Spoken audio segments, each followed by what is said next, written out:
Hi friends, welcome to Xylem Guru. സ്ഥിരമായിട്ട് എക്സാമുകളിൽ ചോദിക്കുന്ന മനുഷ്യ ശരീരവുമായിട്ട് ബന്ധപ്പെട്ട് മനസ്സിലാക്കേണ്ട ഒരു ടോപ്പിക്കാണ് ഹൃദയം. അപ്പോൾ ഇന്നത്തെ ഈ ഒരു വീഡിയോയിൽ കൂടെ നമുക്ക് പ്രധാനപ്പെട്ട ചില ക്വസ്റ്റ്യൻസ് പരിചയപ്പെട്ടാലോ.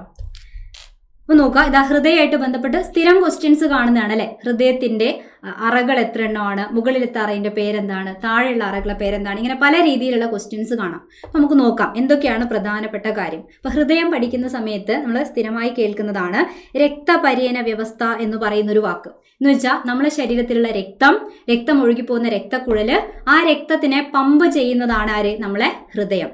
അതുകൊണ്ട് തന്നെ രക്തപര്യന വ്യവസ്ഥ അഥവാ സർക്കുലേറ്ററി സിസ്റ്റം എന്ന് പറഞ്ഞാൽ ആ ഒരു ഹെഡിങ്ങിൽ വരുന്നത് രക്തവും രക്തക്കുഴലും ഹൃദയവും എല്ലാത്തിനെയും കുറിച്ച് പഠിക്കുന്ന കാര്യങ്ങളാണ്.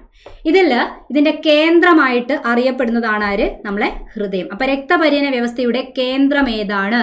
ആൻസർ എന്താണ്? ഹൃദയം എന്നതാണ് എന്ത് ആൻസർ. റെഡിയല്ലേ? ഈ ഹൃദയം ഒരു പമ്പ് പോലെ പ്രവർത്തിക്കുന്നു എന്ന് പറഞ്ഞാൽ എന്താ? രക്തത്തിനെ ശരീരത്തിന്റെ എല്ലാ ഭാഗത്തേക്കും പമ്പ് ചെയ്യുക, കടത്തിവിടാൻ വേണ്ടി അതിനെ നല്ല ഫോഴ്സിൽ പമ്പ് ചെയ്യുക അല്ലെ. അതാണ് എന്ത്, ഒരു ഹൃദയത്തിന്റെ ധർമ്മം എന്ന് പറയുന്നത്. ഇനി രക്തക്കുഴലിലൂടെ എന്ത് ചെയ്യാണ്? ഹൃദയം പമ്പ് ചെയ്യുന്ന സമയത്ത് രക്തക്കുഴലിൽ കൂടെയാണ് ശരീരത്തിന്റെ എല്ലാ ഭാഗത്തേക്കും തുടർച്ചയായിട്ട് ഒഴുകിക്കൊണ്ടിരിക്കുന്നത്. അപ്പൊ അത്രയും ഫോഴ്സിൽ ഹൃദയം പമ്പ് ചെയ്യാണ്, ഹൃദയം സങ്കോചിക്കും അല്ലെ. ആ സമയത്ത് രക്തം പുറന്തള്ളുകയാണ്. അപ്പൊ രക്തക്കുഴലിൽ കൂടെയാണ് ഈ രക്തം കയറി എല്ലാ ഭാഗത്തേക്കും പോകുന്നത്. ഇനി നമ്മളെ ഹൃദയത്തിന്റെ സ്ഥാനം എവിടെയാണ്? ഹൃദയത്തിന്റെ സ്ഥാനം ചോദിച്ചാൽ നമ്മൾ നെഞ്ചിൽ ഇങ്ങനെ തൊട്ട് കാണിക്കും അല്ലെ. എന്ന് പറഞ്ഞാൽ ശരീരത്തിന്റെ മുകൾ ഭാഗത്താണ്. അതിനെ നമ്മൾ ഔരസാശയം എന്നാണ് പറയാം. ഔരസാശയത്തില് നമ്മളെ നെഞ്ചിന്റെ ഈ ഭാഗത്തായിട്ട് മാറല്ല് എന്ന് പറയുന്ന ഒരു എല്ലുണ്ട് അല്ലെ, അസ്ഥിയാണ്. സ്റ്റേണം എന്നാണ് നമ്മൾ അതിന് ഇംഗ്ലീഷ് പറയുന്നതാണ് എന്ത്, സ്റ്റേണം. അപ്പൊ മാറല്ല് അഥവാ സ്റ്റേണം എന്ന് പറയുന്ന അസ്ഥിക്ക് പിറകിലായിട്ടാണ് നമ്മളെ ഹൃദയത്തിന്റെ സ്ഥാനം. ഇവിടെ ചിത്രത്തിൽ ഹൃദയത്തിന്റെ ഒരു ചിത്രം കാണാം അല്ലെ. അപ്പം അവിടെ തന്നെ കൃത്യമായിട്ട് എവിടെ ഒന്നുകൂടെ പറയാണ്. കാരണം നമുക്കറിയാം നമ്മൾ നെഞ്ചിന്റെ ഭാഗം എന്ന് പറയുമ്പോൾ ഇവിടെ തന്നെ ശ്വാസകോശവും വരുന്നത്. അപ്പൊ ഇതിനിടയിലായിട്ടാണ് ഹൃദയത്തിന്റെ സ്ഥാനം എന്ന് മനസ്സിലാക്കുക. രണ്ട് ശ്വാസകോശം ഉണ്ട്, ഒരു ഹൃദയമാണുള്ളത് അല്ലെ. അങ്ങനെയാണെങ്കിൽ രണ്ട് ശ്വാസകോശങ്ങളുടെയും നടുവിൽ എന്ന് പറയുമ്പോൾ എക്സാക്ട് നടുക്ക് തന്നെയാണോ എന്ന് ചോദിച്ചു കഴിഞ്ഞാൽ ഒന്നുകൂടെ നമ്മൾ പറയേണ്ടി വരും. അങ്ങനെയല്ല, രണ്ട് ശ്വാസകോശം ഉണ്ടെങ്കിലും ഇടതുവശത്തേക്ക് എന്ന് വെച്ചാൽ ഇടത് ശ്വാസകോശത്തിന്റെ അടുത്തേക്ക് അല്ലെ, ഇടതുവശത്തേക്ക് അല്പം ചരിഞ്ഞാണ് നമ്മളെ ഹൃദയം സ്ഥിതി ചെയ്യുന്നത്. ഓക്കെ അല്ലേ? ഇനി ഒരാളെ ഹൃദയത്തിന് അയാളുടെ മുഷ്ടിയുടെ വലുപ്പമാണ് ഉണ്ടാവുക. ഇതൊക്കെ നമ്മളെ ടെക്സ്റ്റ് ബുക്കിൽ തന്നെ പറയുന്ന കാര്യങ്ങളാണ്. നമ്മൾ കൈ ഇങ്ങനെ പിടിച്ചു കഴിഞ്ഞാൽ അല്ലെ, ആ ഒരു മുഷ്ടിയുടെ വലുപ്പമാണ് ഒരാളെ ഹൃദയത്തിന് ഏകദേശം ഉണ്ടാവുന്ന വലുപ്പം. അങ്ങനെയാണ്. ഇനി ഹൃദയത്തിന് സംരക്ഷണം കൊടുക്കാൻ വേണ്ടി ഹൃദയത്തിന് ചുറ്റും ഇരട്ട സ്ഥലമുണ്ട്, ഡബിൾ മെംബ്രെയിൻ ഉണ്ട്, ഇരട്ട സ്ഥലമുണ്ട്. ആ ഇരട്ട സ്ഥലത്തിന് പറയുന്ന പേര് അറിയായിരിക്കുമല്ലോ. വീഡിയോ കാണുമ്പോൾ തന്നെ ആൻസർ മനസ്സിൽ വന്നിട്ടുണ്ടാവും. ഇരട്ട സ്ഥലത്തിന് പറയുന്ന പേരാണെന്ത്? പെരികാർഡിയം എന്നാണ് ആ ഇരട്ട സ്ഥലത്തിന് പറയാം, പെരികാർഡിയം. ഓക്കെ, പ്രധാനപ്പെട്ടതാണ്. എത്രയോ പ്രാവശ്യം ചോദിച്ച നമ്മളെ PYQ ആണെന്ത്, ഇത് പെരികാർഡിയം എന്ന് പറയുന്നത്. ഈ പെരികാർഡിയം എന്ന് പറയുന്നത് ഇരട്ട സ്ഥലമാണ്. രണ്ട് സ്ഥലങ്ങളുണ്ട്. അതിനിടയിൽ ഒരു ദ്രാവകം നിറഞ്ഞു നിൽക്കുന്നു. ആ ദ്രാവകത്തിന്റെ പേരാണ് എന്ത്? പെരികാർഡിയത്തിന്റെ ഇടയിലുള്ള ദ്രാവകം. ഓർമ്മിക്കാൻ എളുപ്പമാണ്. പെരികാർഡിയൽ ദ്രവം എന്നാണ് പറയുക അല്ലെ. പെരികാർഡിയൽ ദ്രവം എന്ന് പറയുന്ന ഒരു ദ്രവം ഇതിനിടയിൽ നിറഞ്ഞു നിൽക്കുന്നു. എന്തിനാണ് ഈ സ്ഥലത്തിന്റെ ഇടയിൽ ഇങ്ങനെ ഒരു ദ്രവം നിറച്ചിരിക്കുന്നതെന്ന് ചോദിച്ചു കഴിഞ്ഞാൽ ഹൃദയം എപ്പോഴും ഇങ്ങനെ സങ്കോചിക്കും, വികാസം പ്രാപിക്കും അല്ലെ, പൂർവ്വസ്ഥിതിയിലേക്ക് വരും. ഹൃദയമിടിപ്പ് എന്നാണ് പറയുക അല്ലെ. ഹാർട്ട് ഇങ്ങനെ ബീറ്റ് ചെയ്യും. അപ്പൊ ആ സമയത്ത് ഈ സ്ഥലങ്ങൾ, രണ്ട് സ്ഥലമാണ്, അത് തമ്മിൽ ഇങ്ങനെ കൂട്ടി ഘർഷണം ഒന്നും ഉണ്ടാതിരിക്കും, ഉരസ അല്ലെ, ഘർഷണം ഒഴിവാക്കാനാണ് ഈ സ്ഥലത്തിനിടയിൽ ദ്രാവകം. എന്ന് വെച്ചാൽ ഹൃദയമിടിക്കുമ്പോൾ സ്ഥലങ്ങൾക്കിടയിൽ ഉണ്ടാകുന്ന ഘർഷണം കുറയ്ക്കാൻ പെരികാർഡിയൽ ദ്രവം സഹായിക്കുന്നു. ഓക്കെ, ഇനി നോക്കാം. ഹൃദയമായിട്ട് ബന്ധപ്പെട്ട് ചോദിക്കുന്ന അടുത്ത കാര്യമാണെന്ത്? റെനെ ലെനക്ക് എന്ന് പറയുന്ന ഒരാളിന്റെ പേര് നമ്മൾ അത്രയും പ്രാധാന്യത്തോടു കൂടി ഓർമ്മിച്ച് വെക്കേണ്ടതാണ് അല്ലെ. അതേതാ? ഈ ഒരു ഉപകരണമായിട്ട് ബന്ധപ്പെട്ടാണുള്ളത്. നമുക്ക് എല്ലാവർക്കും അറിയാം. ഇത് കാണാത്തവരായിട്ടോ അല്ലെ ആരും ഉണ്ടാവില്ല എന്നറിയാം. ഇതേതാ? നമ്മളെ സ്റ്റെതസ്കോപ്പ് ആണ്. അപ്പം ഒരു ഹോസ്പിറ്റൽ, ഒരു ഡോക്ടർ എന്ന് പറയുമ്പോൾ നമ്മുടെ മനസ്സിലേക്ക് ആദ്യമായിട്ട് വരുന്ന കാര്യം എന്ന് വെച്ചാൽ സ്റ്റെതസ്കോപ്പ്. കാരണം ആ ഡോക്ടർ എന്താ ചെയ്യുന്നത്? ഈ സ്റ്റെതസ്കോപ്പ് ഉപയോഗിച്ചാണ് നമ്മുടെ ഹൃദയമിടിപ്പ് മനസ്സിലാക്കുന്നത് അല്ലെ. അപ്പൊ ഹൃദയമിടിപ്പ് അറിയാനുള്ള ഉപകരണമാണ് എന്ത്? സ്റ്റെതസ്കോപ്പ്. സ്റ്റെതസ്കോപ്പ് ആദ്യമായിട്ട് നിർമ്മിച്ചതാണ് ആര്? റെനെ ലെനക്ക്. ഓക്കെ, അത്രയും പ്രധാനപ്പെട്ടതാണ്. PYQ ആണ്, പ്രീവിയസ് ആയിട്ട് കാണുന്നതാണ്. ഇനി ഹൃദയമിടിപ്പ് അല്ലെങ്കിൽ ഒരു കുഞ്ഞുണ്ടായി വരുന്ന സമയത്ത്, ഒരു ഗർഭാശയത്തിനകത്ത് ഒരു കുഞ്ഞിന്റെ ജനനം അല്ലെ, അത് രൂപപ്പെട്ടു തുടങ്ങുന്ന സമയത്ത് ആദ്യമായിട്ട് രൂപപ്പെടുന്ന അവയവമാണ് ശരിക്കും എന്ത്? ഹൃദയം. അപ്പം ആ ഹൃദയം കൃത്യമായിട്ട് എങ്ങനെയാണ് മനുഷ്യ ഭ്രൂണം വെച്ചാൽ ഒരു കുഞ്ഞായിട്ട് വളർന്നു വരികയാണ്. ഭ്രൂണം എംബ്രിയോ ഗർഭാശയത്തിനകത്ത് വളരുമ്പം ആ ഭ്രൂണത്തിന് വെറും 22 ദിവസം പ്രായമാകുമ്പോൾ തന്നെ എന്ത് ചെയ്യുന്നു, ആ കുഞ്ഞിന്റെ ഹൃദയം സ്പന്ദിച്ചു തുടങ്ങുകയാണ്. അപ്പൊ ആ ഒരു ദിവസം സ്ഥിരം ചോദിക്കുന്നതാണ്. ഇതാണെങ്കിലും PYQ ആണ്, പ്രീവിയസ് ക്വസ്റ്റ്യൻ ആണ്. മനുഷ്യ ഭ്രൂണത്തിന് എത്ര ദിവസം പ്രായമാകുമ്പോഴാണ് ഹൃദയം സ്പന്ദിക്കുന്നത്? 22 ദിവസം പ്രായമാകുമ്പോൾ തന്നെ എന്ത് ചെയ്യും, അതിന്റെ ഹൃദയം സ്പന്ദിച്ചു തുടങ്ങും. ഓക്കെ, അതുപോലെ സ്ഥിരം ചോദിക്കുന്ന അടുത്ത ക്വസ്റ്റ്യൻ എന്ന് പറഞ്ഞാൽ ഒരു മിനിറ്റിൽ ശരാശരി എത്ര തവണ നമ്മുടെ ഹൃദയം സ്പന്ദിക്കുന്നു എന്ന് ചോദിച്ചാൽ ശരാശരി പറയുകയാണെങ്കിൽ 72 തവണ. ഒരു മിനിറ്റിൽ 72 തവണയാണ് ഹൃദയം ഇങ്ങനെ സ്പന്ദിക്കുന്നത്, ഹാർട്ട് ബീറ്റ് ചെയ്യുന്നത് അല്ലെ. ഇതൊക്കെ സ്ഥിരം നമ്മൾ കാണുന്ന ക്വസ്റ്റ്യൻ ആണ്. ഇനി നോക്കുക, ഇപ്പൊ നമ്മൾ പറഞ്ഞ കാര്യങ്ങൾ ഇവിടത്തേക്കൊന്ന് എഴുതാൻ ശ്രമിക്കുകയാണെങ്കിൽ മനുഷ്യ ഭ്രൂണത്തിന്റെ ഹൃദയം സ്പന്ദിക്കാൻ തുടങ്ങുന്നത് ഏതായിരുന്നു നമ്മൾ കണ്ടത്? 22 ദിവസം പ്രായമാകുമ്പോൾ മുതൽ എന്ത് ചെയ്യാണ്, സ്പന്ദിക്കാൻ തുടങ്ങുകയാണ് അല്ലെ. ശരാശരി ഹൃദയ സ്പന്ദന നിരക്ക് എത്രയാണ് എന്ന് ചോദിച്ചു കഴിഞ്ഞാൽ എത്രയാണ്? ഒരു മിനിറ്റില് 72 തവണയാണ്. എങ്ങനെയാണ് മിനിറ്റിലുള്ള കണക്ക് പറയുകയാണെങ്കിൽ ഒരു മിനിറ്റിൽ 72 തവണ. ഇനി ഈ ഹൃദയം സ്പന്ദിക്കുക എന്ന് പറഞ്ഞാൽ ഹൃദയത്തിന്റെ അറകൾ എന്ത് ചെയ്യും, ഇങ്ങനെ ചുരുങ്ങും, അതേപോലെ പഴയ അവസ്ഥയിലേക്ക് വരും. ഹൃദയത്തിന്റെ അറകൾ ചുരുങ്ങുന്നതിനാണ് ഹൃദയത്തിന്റെ അറകളുടെ സങ്കോചം എന്നാണ് പറയുക, കോൺട്രാക്ഷൻ എന്ന് നമ്മൾ ഇംഗ്ലീഷിൽ പറയും. അപ്പൊ ഹൃദയ അറകളുടെ സങ്കോചത്തിന് നമ്മൾ ഒരു പേര് പറയും. സങ്കോചിക്കുക എന്ന് പറയുന്നതിന് പകരം അതിനൊരു നല്ലൊരു വാക്കുണ്ട്, അതിന് പറയുന്ന പേരാണിത് സിസ്റ്റളി എന്നാണ് പറയുക. ഓക്കെ, എന്താ പറയാ? സിസ്റ്റളി എന്നാണ്. ഹൃദയ അറകളുടെ സങ്കോചത്തിന് പറയുന്ന പേരാണ് സിസ്റ്റളി. സങ്കോചിച്ചു കഴിഞ്ഞാൽ പിന്നെ എന്ത് ചെയ്യുന്നു, പൂർവ്വസ്ഥിതിയിലേക്ക് വരും. സങ്കോചിക്കുമ്പോഴാണ് രക്തം പുറത്തേക്ക് പോവുക അല്ലെ. രക്തം പുറത്തു പോയി കഴിഞ്ഞാൽ എന്ത് ചെയ്യുക, ഹൃദയം പഴയതുപോലെ ഇങ്ങനെ വിശ്രാന്താവസ്ഥയിലേക്ക് വരും. അപ്പൊ ഹൃദയ അറകളുടെ വിശ്രാന്താവസ്ഥയ്ക്ക് പറയുന്ന പേരാണ് ഡയസ്റ്റളി എന്നാണ് പറയുക. ഓക്കെ, ഡയസ്റ്റളി.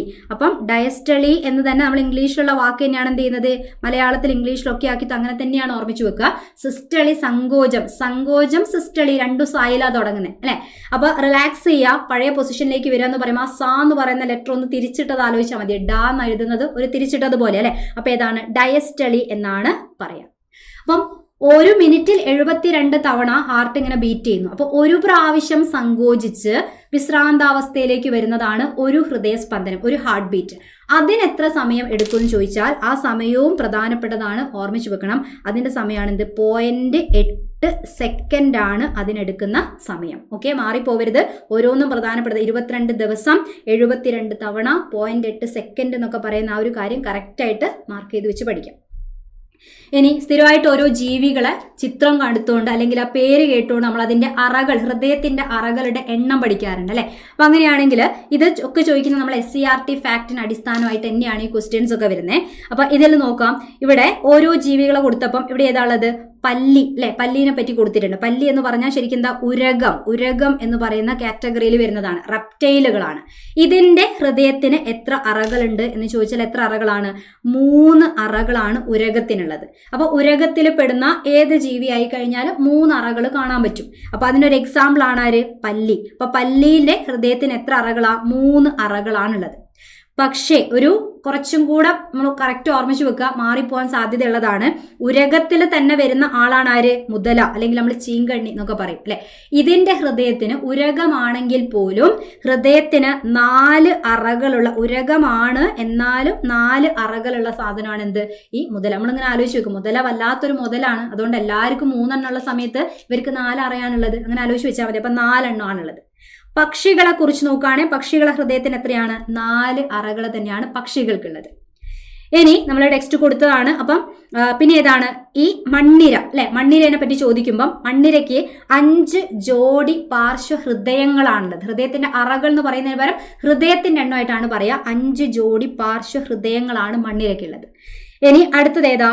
പാറ്റ അല്ലെ. കോക്രോച്ചിനെ കൊടുത്തിട്ടുണ്ട്. അപ്പൊ പാറ്റേന്റെ ഒക്കെ ഹൃദയത്തിന് നമ്മൾ വിചാരിക്കും പാറ്റയൊക്കെ അത്രയും ചെറുത്, നമുക്കാകെ 4 അറയുള്ളത്, പാറ്റയ്ക്കൊക്കെ അതിനേക്കാളും ചെറുതായിരിക്കും അല്ലെ, കുറവായിരിക്കും, എണ്ണം കുറവാന്ന് വിചാരിക്കുമ്പോൾ പാറ്റയ്ക്ക് എത്രയാളുള്ളത്? 13 അറകളുള്ള ഹൃദയമാണ് ആർക്കുള്ളത്? പാറ്റയ്ക്കുള്ളത്. അടുത്തത് മത്സ്യം അല്ലെ. മത്സ്യത്തിന് കൊടുത്തിട്ടുണ്ട് എത്രയാണ്? 2 അറകളാണുള്ളത്. 2 അറകളുള്ള ഹൃദയമാണ് മത്സ്യത്തിനുള്ളത്. അപ്പൊ ഇതില് നമ്മളിപ്പോ കൊടുത്തതിൽ ഈ മണ്ണിര എന്ന് പറഞ്ഞാലും പാറ്റ എന്ന് പറഞ്ഞാലും നട്ടലില്ലാത്ത ജീവികളാണ്, ആ വിഭാഗത്തിൽ വരുന്നതാണ്. നട്ടലില്ലാത്തവയാണ്. പക്ഷെ നട്ടലുള്ള ജീവികൾ എന്ന് പറയുമ്പോൾ ആ വിഭാഗത്തിലാണ് നമ്മൾ പറയാ ആരൊക്കെയാണ്? നട്ടലുള്ള ജീവികളെ കാറ്റഗറി പറയുമ്പം ഇതിൽ ആദ്യം നമ്മൾ മത്സ്യത്തിന് പറയും. നട്ടലുള്ളതിൽ തന്നെ ഏറ്റവും താഴ്ന്ന വിഭാഗമാണെന്ത്? മത്സ്യം എന്ന് പറയുന്നത്. വെള്ളത്തിൽ തന്നെ കാണുന്ന മത്സ്യങ്ങൾ അല്ലെ. മത്സ്യം കഴിഞ്ഞാൽ അടുത്തതാണ് ഉഭയജീവികൾ എന്നാണ് പറയാം. മത്സ്യം കഴിഞ്ഞാൽ ഉഭയജീവി. ഇനി അതിനുശേഷമാണ് ആർക്ക് സ്ഥാനം? ഉരകം. ഉരകം കഴിഞ്ഞാൽ ഉരകത്തിനേക്കാളും വലിയ ജീവികളായിട്ട്, ഉരകം കഴിഞ്ഞാൽ ഉരകത്തിനേക്കാൾ മുകളിലേക്ക് വരുന്ന ഹയർ ലെവലിൽ വരുന്ന ആളാണ് ആര്? പക്ഷികൾ എന്ന് പറയുന്ന വിഭാഗം. പക്ഷികളും കഴിഞ്ഞാൽ ഏറ്റവും മുകളിലാണ് ആര് വരിക? സസ്തനികൾ വരിക അല്ലെ. സസ്തനികൾ അഥവാ മാമൽസ്. മത്സ്യത്തിന് എത്ര അറയാണ്? ഇതിങ്ങനെ ആലോചിച്ച് വെക്കുക എളുപ്പമാണ്. മത്സ്യത്തിന് 2 അറ. അപ്പൊ ഇവരൊക്കെ ഏതാണ്? ഇവരൊക്കെ നട്ടലുള്ള ജീവികളാണ്. അതുകൊണ്ടാണ് ഇവരെ മാത്രം പ്രത്യേകം എടുത്തെഴുതുന്നത്. ഇതിൽ പാറ്റയും മണ്ണിരയും എന്നാണെങ്കിൽ നട്ടലില്ലാത്ത വിഭാഗത്തിലാണ്. അപ്പൊ മത്സ്യത്തിന് 2 അറയാണുള്ളത്. അപ്പൊ ഇങ്ങനെ ആലോചിക്കാൻ വേണ്ടിയിട്ട് ഒന്നുകിൽ മത്സ്യം അല്ലെ, 2 വാക്കല്ലേ, മത്സ്യം എന്നായിരിക്കും, 2 അക്ഷരം, മത്സ്യം 2. ഇനി മീൻ എന്ന് പറഞ്ഞാൽ മതി, മീൻ. അപ്പോൾ എന്താ? 2. അങ്ങനെ ആലോചിക്കുകയാണെങ്കിൽ 2 കിട്ടും. ഉഭയജീവി എന്ന് പറയുമ്പോൾ ആരെ ആലോചിക്കണ്ടേ? നമ്മളെ തവളേനെ ആലോചിക്കുക. തവളയല്ലേ ഉഭയജീവി? കരയിലും വെള്ളത്തിലും ജീവിക്കാൻ പറ്റുന്ന സാധനം തവള. തവള അല്ലെങ്കിൽ ഉഭയം എന്ന് ആലോചിക്കുമ്പോൾ എത്ര ആളുള്ളത്? 3 ആണുള്ളത്. 3 അറ. ഇനി ഉരകം നമ്മൾ പറഞ്ഞു. ഉരകം അങ്ങനെ പറയാം അല്ലെ. റെപ്റ്റൈൽസ് ഇംഗ്ലീഷ് പറയും. അതിന് 3 ആണ്. പക്ഷേ അതിൽ ഒരു വല്ലാത്തൊരു മുതലുണ്ട്. ആരാണ്? നമ്മളെ മുതലയൊക്കെ ആണെങ്കിൽ അതിന് 4 ആണ് ഉണ്ടാവുക. ഇനി അതിനേക്കാൾ കൂടിയത് എന്ന് പറയുമ്പോൾ പക്ഷികൾക്ക് എത്രയാ?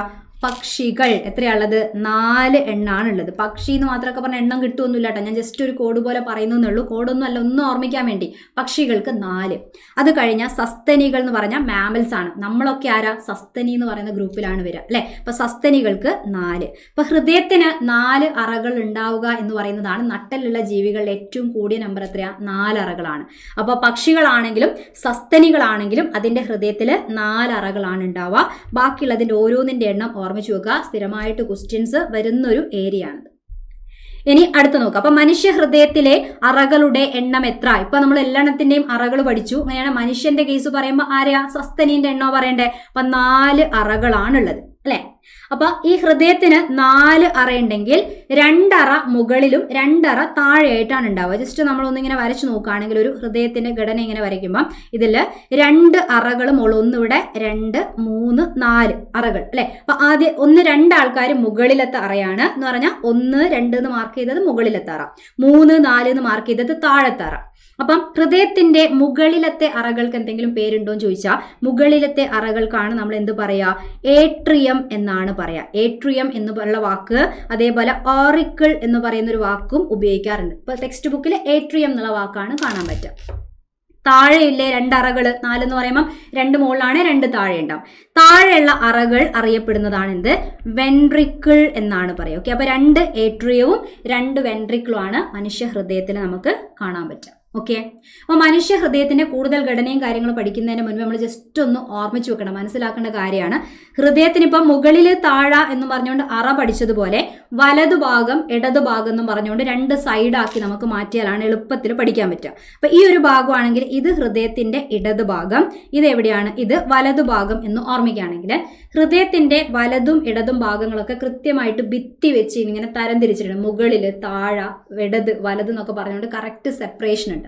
അപ്പൊ ഈ വലതു ഭാഗത്ത് ഉണ്ടാവുന്ന രക്തം എപ്പോഴും അശുദ്ധ രക്തമായിരിക്കും എന്നുള്ളത് ഓർമ്മിച്ചു വെക്കാം. അശുദ്ധ രക്തം എന്ന് പറഞ്ഞാൽ ഓക്സിജൻ കുറവ് അതേപോലെ കാർബൺ ഡൈ ഓക്സൈഡ് കൂടുതൽ ആയിട്ട് കാണപ്പെടുന്ന രക്തത്തിനെയാണ് നമ്മൾ അശുദ്ധ രക്തം എന്ന് പറയാം. അശുദ്ധ രക്തം എല്ലാ ഭാഗത്തുനിന്നും വന്ന് നിറയുന്നത് ഹൃദയത്തിന്റെ വലതു ഭാഗത്താണ്. അപ്പോൾ വലത് അശുദ്ധ രക്തമാണ് ഉണ്ടാവുക. ഇനി ഹൃദയത്തിന്റെ ഇടതുഭാഗം ആണെങ്കിൽ ഇടതുഭാഗത്ത് എപ്പോഴും ഉണ്ടാവുക ഏത് രക്തമാണ്? ശുദ്ധരക്തം ആണ് ഉണ്ടാവുക എന്നുള്ളത് ഓർമ്മിച്ചു വെക്കുക. ശുദ്ധരക്തം എന്ന വാക്കുകൊണ്ട് ഉദ്ദേശിക്കുന്നത് ഓക്സിജൻ അതിൽ കൂടുതലാണ്. ഓക്കെ, ഓക്സിജൻ കൂടുതൽ ഉണ്ടാവും. കാർബൺ ഡൈ ഓക്സൈഡിന്റെ അളവ് പൊതുവെ കുറവ്. ഇപ്പോൾ ഓക്സിജൻ കൂടിയ അളവിൽ കാണുന്ന ശുദ്ധരക്തം വന്ന് നിറയുന്ന ഭാഗമാണെന്ത്? ഹൃദയത്തിന്റെ ഇടത്തെ ഭാഗം എന്നുള്ളത് ആലോചിച്ച് വെക്കുക. അങ്ങനെയാണെങ്കിൽ മനുഷ്യ ഹൃദയത്തിന്റെ ഘടനയൊക്കെ പഠിക്കുന്ന സമയത്ത് ഈ ഒരു കൺസെപ്റ്റ് മനസ്സിലുണ്ടെങ്കിൽ കൃത്യമായിട്ട് നമുക്ക് മനസ്സിലാക്കാൻ പറ്റും. അപ്പോൾ വലതു ഭാഗത്തു നിന്നാണ് അശുദ്ധ രക്തം ശുദ്ധീകരിക്കാൻ വേണ്ടി ശ്വാസകോശത്തിലേക്ക് പോകേണ്ടത് അല്ലെ. പൾമണറി ആർട്ടറി, ശ്വാസകോശ ധമനി വഴി ഇങ്ങോട്ട് പോകണം, ശ്വാസകോശത്ത് പോകണം. കാരണം ശുദ്ധീകരിക്കാൻ വേണ്ടിയിട്ടാണ്. ശ്വാസകോശമാണ് ഓക്സിജനെ കൃത്യമായി കൊടുത്ത് കാർബൺ ഡൈ ഓക്സൈഡിനെ വാങ്ങുന്നത്. അതേപോലെ ഇടത് ശുദ്ധരക്തം വന്ന് നിറയുമ്പം ഇടത് ഭാഗത്ത് നിന്നാണ് അവസാനം ഹൃദയത്തിന്റെ മഹാധമനിയിൽ കൂടെ ശുദ്ധരക്തം എല്ലാ ഭാഗത്തേക്കും പോകുന്നത്. അപ്പൊ ഇത്രയും പ്രധാനപ്പെട്ട കാര്യങ്ങൾ എന്ത് ചെയ്യുക, ഒന്ന് ഓർമ്മിച്ച് വെക്കുകയാണെങ്കിൽ ഹൃദയം എന്ന് പറയുന്ന ഒരു കാര്യം, അതുമായിട്ട് ബന്ധപ്പെടുന്ന ക്വസ്റ്റ്യൻസ് നമുക്ക് ഈസി ആയിട്ട് ആൻസർ ചെയ്യാൻ പറ്റും. അപ്പോൾ ഇന്നത്തെ ഈ ഒരു വീഡിയോയിൽ കൂടെ ഹൃദയമായിട്ട് ബന്ധപ്പെട്ട സ്ഥിരമായിട്ട് ചോദിക്കുന്ന കുറേ കാര്യങ്ങൾ നമുക്ക് പരിചയപ്പെടാൻ പറ്റി കാണും. അപ്പോൾ എല്ലാവർക്കും ഉപകാരപ്രദമായി കാണുമെന്ന് വിചാരിക്കുന്നു. മറ്റൊരു വീഡിയോയിൽ വീണ്ടും കാണാം.